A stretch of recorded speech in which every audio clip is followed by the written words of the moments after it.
Hi everybody, I hope everyone's doing well. This video I will be sharing with you guys Chanel's LeBlanc collection for summer 2013. So if you guys are interested, do stick around.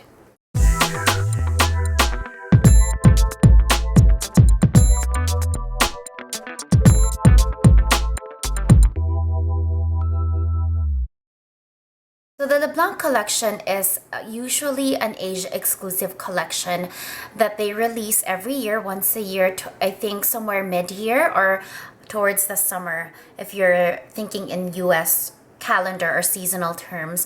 But I found that you can get your hands on them in the US or Canada. They usually are released as exclusive to certain retailers.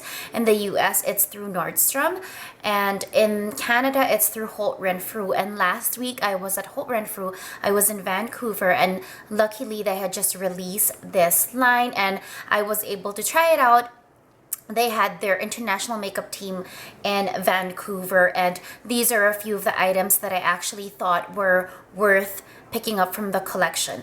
So the very first one is the blush, of course. I'm an avid, huge fan of the Juice Contrast or the Chanel blush.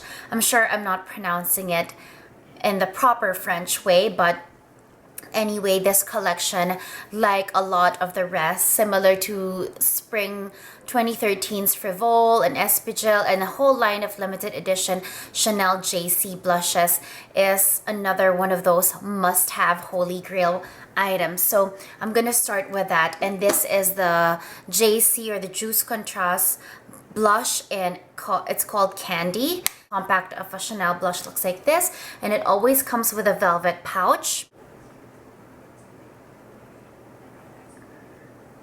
Candy is more of a muted, it's a peach coral, but it's a less orange than Frivole, which came out during spring. And it has a bit more of shimmer to it, more than Espigil. So this is how it looks. And I currently have it on my cheek right now.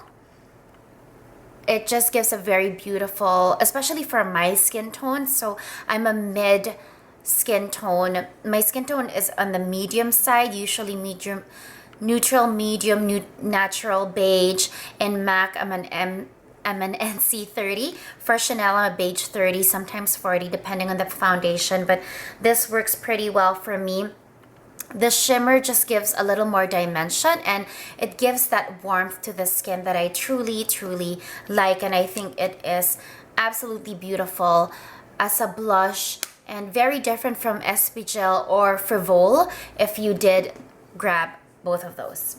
The next one is the Quad, and I don't really pick up Chanel quads very frequently, regardless of their limited edition or not, because a lot of the time they do look like shadows or colors that you already have. But this one was very unique for me. This is called Delicatesse or Delicatesse, I'm not so sure, and that's it right there.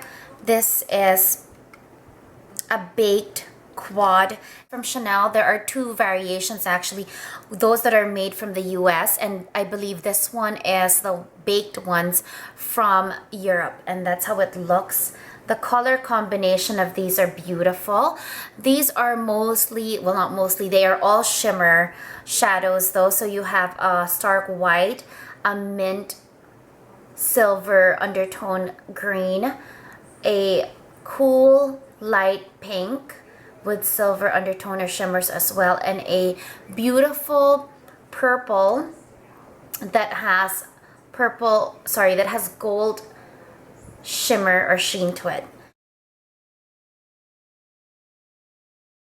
Obviously comes, just like the blush, it comes with a velvet pouch, and it also comes with two eyeshadow applicators, which I don't really use, but I'm sure you can use them if need be. So this is what I have on my eye on right now, and I'm just gonna look down. I rarely I use the purple obviously in the crease, a bit of the pink on my lid, the mint on my inner lid, and then on the inner corner of my eyes, and then the white just to highlight my brow bone. So that's what I have on. I will attach swatches in the end, so I'll swatch this and attach it in the end for you guys. Now, those are the two main LeBlanc collection things that I got. They had a nail polish in Taboo, which I will insert the picture right here.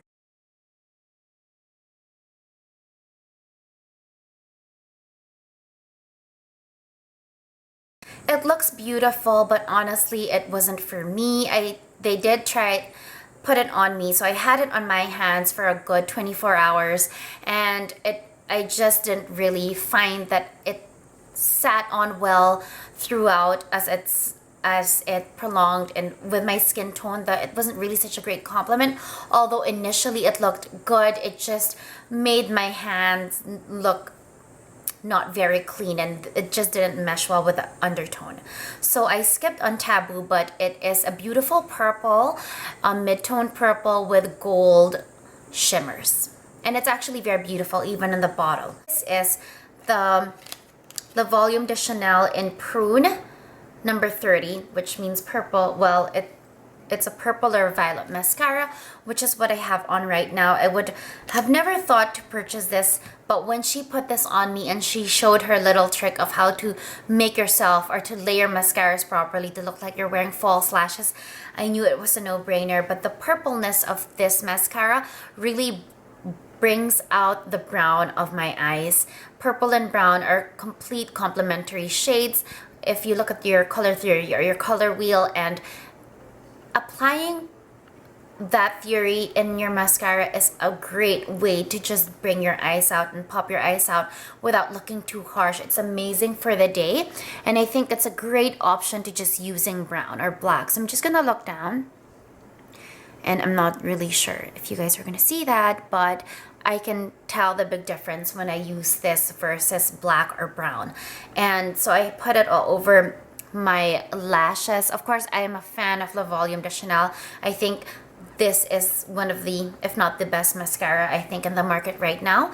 And then what she taught me was to use my black mascara, Le Volume de Chanel, just on the outer 3/4 of my lashes. And I could probably show you guys that in another video, or yeah, do a very short demonstration on that, but it truly works. Not so sure if you guys can see that right now though, but there are two other products that I want to share with you guys in this video that are Chanel as well. This one is from the Rouge collection, which was released just this, I think, a month or two ago. So it's technically not from the LeBlanc collection, but I thought this is where I would include it. I think I have Instagrammed this before I share this with you guys. Sometimes I don't have enough time to do videos on specific products the way I used to, but this is definitely something that has been on the back burner for quite a while. I have it on my lip right now.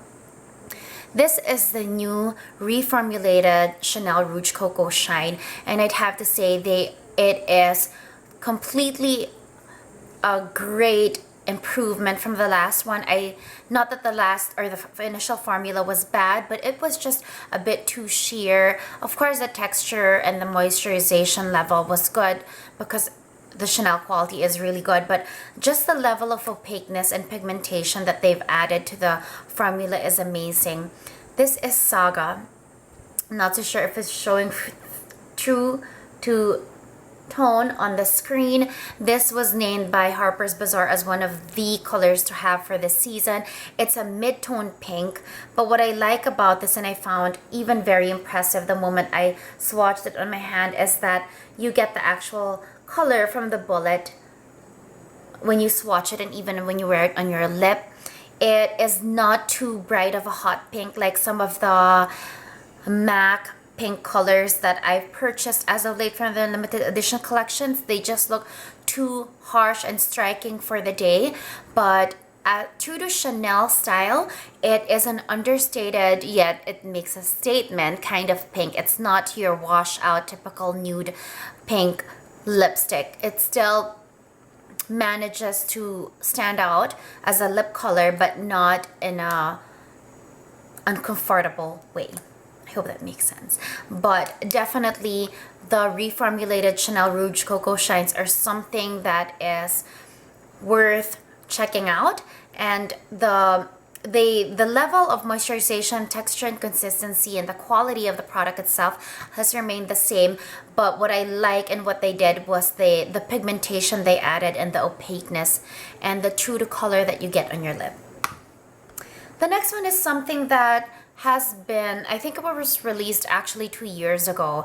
It's the Soleil Tan de Chanel, the Moisturizing Bronzing Powder, which is this one right here. I got mine in 64 Desert Bronze.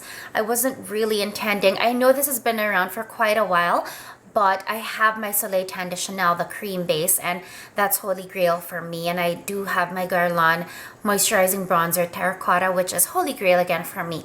But I guess what I would say is what really got me to grab this was when I swatched it on my skin. It really just made me look like I came from the sun. I have it on the periphery of my face right now, which I'm sure you guys can see. If you see any warmth to my skin, it is because of this product. Usually apply it in my temples, on the outer periphery of my forehead, on my lower cheekbone right here, and my lower chin. So if you see some warmth coming from my skin, it is because of this product. It's a large pan, so this is how it looks. This is Desert Bronze. It comes with a duo fiber brush, which looks like so. It is, one side is natural and one is synthetic, so it allows you to get two different finishes when you apply. I haven't really used this much with the Desert Bronze because I don't like having a harsh line, particularly when I'm just adding warmth to my skin, but I've tried it out and it is an amazing brush that you can actually use with a product. Anyway, I guess that is about it for this video. I will be proceeding to a lot more shares in the next coming videos, but this is the first one that I decided to do. I hope you guys found that interesting. Thank you for watching, and I hope you guys have a great day or great evening.